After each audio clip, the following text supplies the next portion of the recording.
Minsan binubuksan mo ang social media mo at bigla kang nakakaramdam na kulang ang buhay mo. Kulang ang pera, kulang ang tagumpay, kulang ang meron ka. Ngayon, may sasabihin ang Biblia na kabaliktaran ng lahat ng iyon. Kung bago ka sa channel na ito, hit subscribe para updated ka sa ating Bible meditation tuwing Lunes, Miyerkules at Biyernes. Pakinggan natin ang 1 Timothy 6 verse 6. Ngunit ang kabanalan na may kasapatan ay malaking pakinabang. Maikli lang ang talata pero malalim. Ang kasapatan dito sa Griego ay autarkeia. Ibig sabihin ay isang estado ng loob na hindi nakasalalay sa labas na mga bagay para maging masaya. Hindi nakasalalay sa pera, sa posisyon, sa meron ka.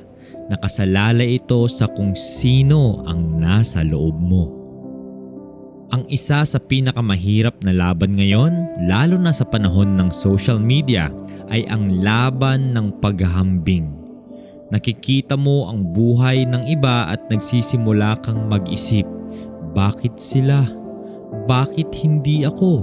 Or kailan ko kaya makakamit iyon? At ang problema sa paghahambing ay hindi ito nagtatapos. Palagi kang makakahanap ng mas maganda, mas matagumpay, mas maraming meron kaysa sa iyo.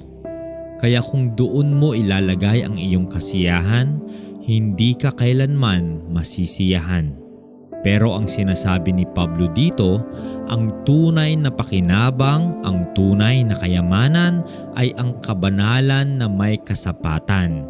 Ibig sabihin, ang pamumuhay na nakasentro sa Diyos kasama na matutunan na sapat na ang meron ka.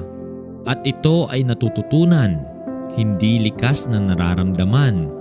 Sinabi ni Pablo sa Filipos, natutuhan ko ang maging masaya sa lahat ng kalagayan ko. Natutuhan, ibig sabihin may proseso, may pagsasanay, hindi bigla lang. Ang susi ay ito, ang kasapatan ay hindi pakiramdam na sapat na ang lahat. Ito ay pagpili na magpasalamat sa anumang meron ka, habang nagtitiwala sa Diyos para sa kinabukasan. Ngayong araw na ito, bago mo buksan ang social media mo, subukan mong ilista ang 3 bagay na ipinagpapasalamat mo sa Diyos ngayon. Hindi kailangan malaki gaya ng ating buhay. Pwedeng maliit lang gaya ng pagkain, bubong sa bahay ninyo o ang ating pamilya. At panoorin mo kung paano unti-unting magbabago ang iyong pananaw mula sa laging kulang patungo sa laging may sapat. Manalangin tayo. Panginoon, patawarin mo kami sa mga pagkakataong naghahambing kami sa iba at nakalimutan naming magpasalamat sa lahat ng ibinigay mo sa amin. Ngayon, pinipili naming magpasalamat para sa buhay, para sa pamilya, para sa iyong presensya sa aming mga buhay. Turuan mo kaming maging masaya sa lahat ng kalagayan namin tulad ng natutunan ni Pablo. Sa pangalan ni Jesus, Amen.